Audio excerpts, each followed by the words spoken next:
It is quite an overwhelming experience, I think, and the main thing that stands out to me is having been picked as one of this group of 5 writers. I mean, many of these writers I've been admiring for years, and so that's an incredible privilege, and it's incredibly flattering as well. So it means a huge amount to me.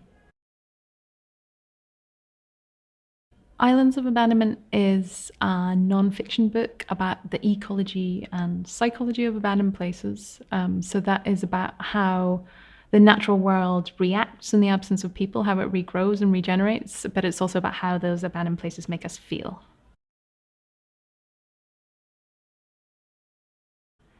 I think one of the reasons that people have responded to the book is that sense of hope and faith in the natural world that perhaps comes through in these locations.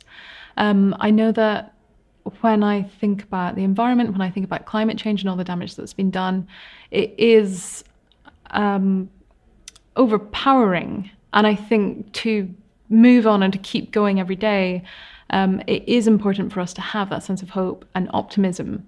And that affects people very differently. So it depends on your personality. But for me, I need to see that sort of glint of light and you know, the plants coming through the cracks in the pavement for me to understand what the route forward is. So that's what I was searching for. And I hope that other people can find that sense of faith in the book too. Probably the most surprising place might have been in France. I went to an area that had been the front line during the First World War, and they had burnt a lot of chemical weapons in a particular, well, what is now a clearing in the woods. And the soil has become impregnated with heavy metals. It's very toxic. 17% of it is arsenic. There's also zinc and lead and cadmium. And these heavy metals are very toxic for plants specifically. And what is happening there is that some types of plants are able to sort of grow and start creeping in at the edges because they shut themselves off to the metals. And other plants are actually sort of in love with metal, and they're called metallophytes. They love metal. They only live in places where there's heavy metal. And what they do is they sort of suck it up and they store it in their bodies. And that chapter for me was very magical. It was almost like a fairy story, the way that these plants change and color change and grow or shrink if metal's in their bodies.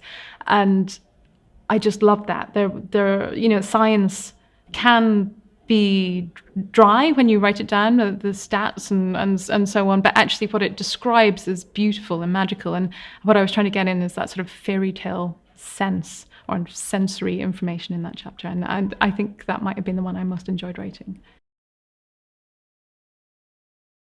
I hope that it will make people focus on the future. And when I say the future, I mean not next year or the year after, but possibly beyond our own generations. That's what we as humans are find very difficult to think about, and that we can often be very impatient when we have conservation projects because we want to see results now.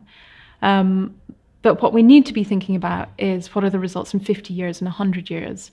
What are the results of withdrawing from an area and allowing nature its head? That's much slower than planting a plantation of trees, for example, but it can have a much more powerful outcome in the long run. So I think long-term thinking is something that I wrestled with a lot while I was reading and researching this book. And that's something that I'm trying to think about more in terms of the environment and the climate. And that's what we need to be thinking about more generally.